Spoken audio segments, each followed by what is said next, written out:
আজই সাবস্ক্রাইব করুন এবং দেখুন আপনার প্রিয় শো। তোমাকে না ভালোবাসার অধিকারও কি আমার নেই? তাহলে কেন এরকম সিন ক্রিয়েট করলে? কেন সকলের চোখে আমাকে এরকম ছোট বানিয়ে দিলে ব্যাপার?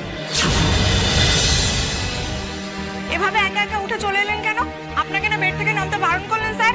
চলুন। যাও পাপাইদা, একদম চাঙ্গা হয়ে ওঠো তো তুমি, তারপর তোমার খবর আছে আমার কাছে। কিন্তু আরে তোমাকে ভালোবাসার লোকের অভাব আছে পাপাইদা। আমি তোমার ভাই দাঁড়িয়ে আছি, এই যে সুপারস্টার সাক্ষ্যজিৎ, তোমার জন্য রাতে ঘুম ফেলে, নিজের কাজকর্ম ফেলে, চোখের তলায় কালি পড়ার ভয় ভুলে এখানে দাঁড়িয়ে আছে তোমার জন্য পাপাইদা। দেখেছো? তাকিয়ে দেখো পাপাইদা, এগুলো দেখে চেতনা জাগ্রত করো একটু। গ্যারেজ মেকানিকের খোটা ভুলে এগুলো একটু তাকিয়ে দেখো পাপাইদা, আমাকে একটু উদ্ধার করো তাকিয়ে। যাও, বেড়ে যাও, যাও, চলুন।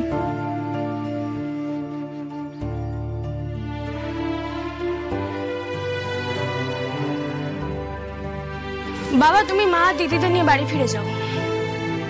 আমি আর সাক্ষ্য এখানে রাতটা কাটিয়ে কাল সকালে এখান থেকেই কলকাতা ফিরে যাবো।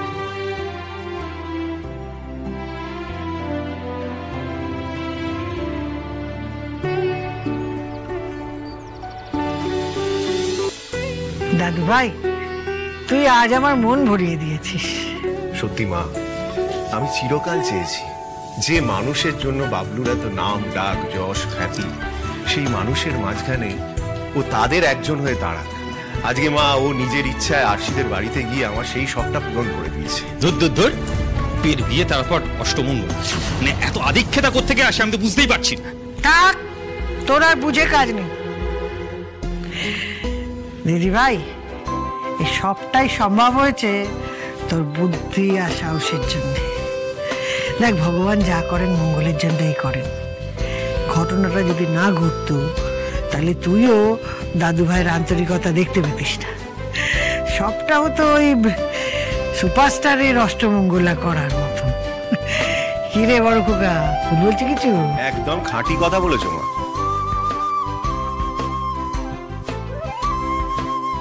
মা, ও মা, তুমি কি এখনো রাগ করে আছো আমার উপর? না না, রাগ করতে যাব কেন আমি? তুই এখনো অনেক বড় হয়ে গেছিস রে বাবলু, তোর উপরে কি রাগ করা আমার সাজে? নিজেরটাই এখন নিজে বুঝতে শিখে গেছিস, তাই আমি কি ভাবলাম না ভাবলাম তাতে তোর কি এসে যায় বল? মা প্লিজ রাগ করো না। দেখো, আমি তো আমার দায়িত্ব পালন করছি। হাসি ওই জেজের কেসটাতে কত বড় হেল্প করেছে বলো তো আমাকে। এখন আমারও তো উচিত ওর প্রতি আমার দায়িত্ব পালন করা, তাই না? কর না, কর কর, সব কর, কিন্তু একটা কথা মনে রাখিস, বহু কষ্টে অনেক দারিদ্রতা কাটিয়ে আজকে কিন্তু এই জায়গায় আমরা এসেছি। কিন্তু তোর এই 6 মাসের চুক্তির বিয়ে পালন করতে গিয়ে তুই এতদিনে যা যা অর্জন করেছিস সেটা দেখিস, যেন খুঁয়ে বসিস না।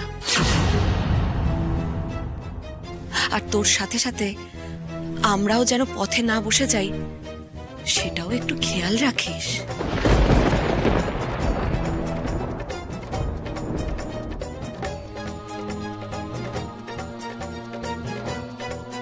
নিজের ক্লাস, নিজের স্ট্যাটাস সবকিছু তলানিতে নামিয়ে ফেলে মজুমদার বাড়ির জামাই হওয়াটাই যদি তোর পরিচয় হয়, তাহলে তো দুঃখের আর সীমা থাকবে না রে বাবলু।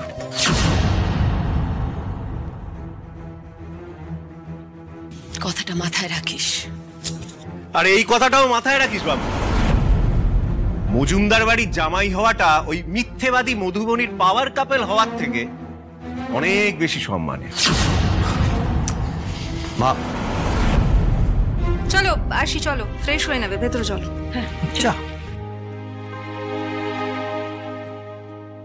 হ্যাঁ যাচ্ছি যাচ্ছি, দাঁড়াও। হ্যাঁ বাবলি, মধু কোথায় রে? গেস্ট রুমে। তুই কি গেস্ট রুমে যাচ্ছিস? হ্যাঁ। তুই যা করেছিস তারপর মধুদি তোর সাথে কথা বলবে বলে তো আমার মনে হয় না।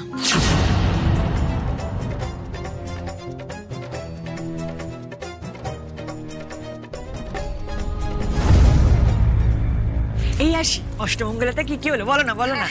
আরে শ্রীজাদি, অষ্টমঙ্গলায় গিয়ে তো আমি স্যারকে চিনতেই পারিনি। সবার সাথে কি সহজভাবে মিশেছে, হালতার সাথে খুনসুটি করেছে, পেট পুড়ে খেয়েছে, সবার সাথে ঠাট্টা ইয়ার্কি, মানে একদম নর্মাল জামাইয়ের মতো।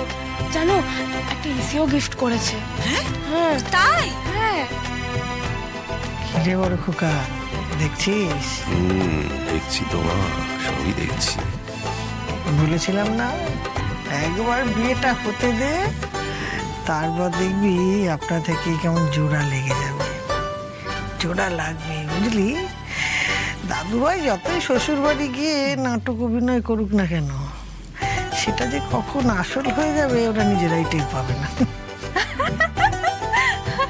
তোমার গল্প শুনে না আসি, বিশ্বাস করো আমার তোমার বাড়ি যেতে খুব ইচ্ছে করছে গো। সত্যি গো আসি, তোমার মুখে এত গল্প শুনেছি, কিন্তু দেখো এখন আমরা তোমার শ্বশুর বাড়ির লোক, ধুমধাম তো আর চলে যেতে পারি না। যাওয়ার জন্য একটা অকেশন দরকার, ধরো কোনো বিয়ে ঠিয়ে লাগলো, তখন কিন্তু গিয়ে বেশ কয়েকদিনের জন্য থাকা যাবে। আচ্ছা আসি, এই তোমার দিদির বিয়ের কি খবর হলো গো? এই বিয়েটা হলে কিন্তু বেশ কদিন তোমার বাড়িতে গিয়ে থাকা যাবে।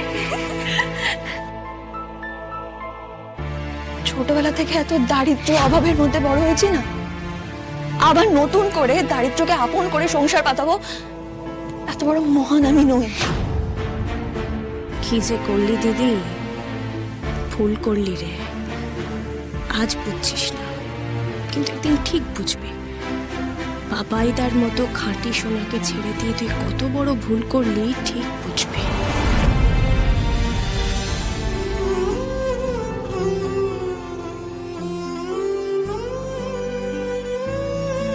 তোমার খাবার।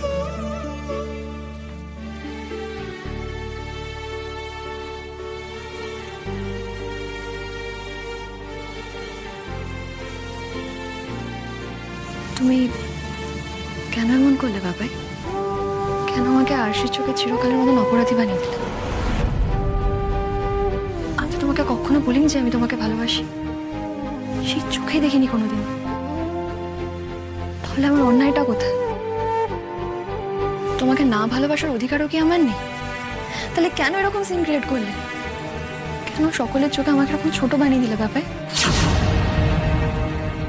তুমি আমাকে ভালোবাসলে আমাকেও তোমাকে ভালোবাসতে হবে, এরকম কথা তো কোথাও লেখা নেই বাবাই।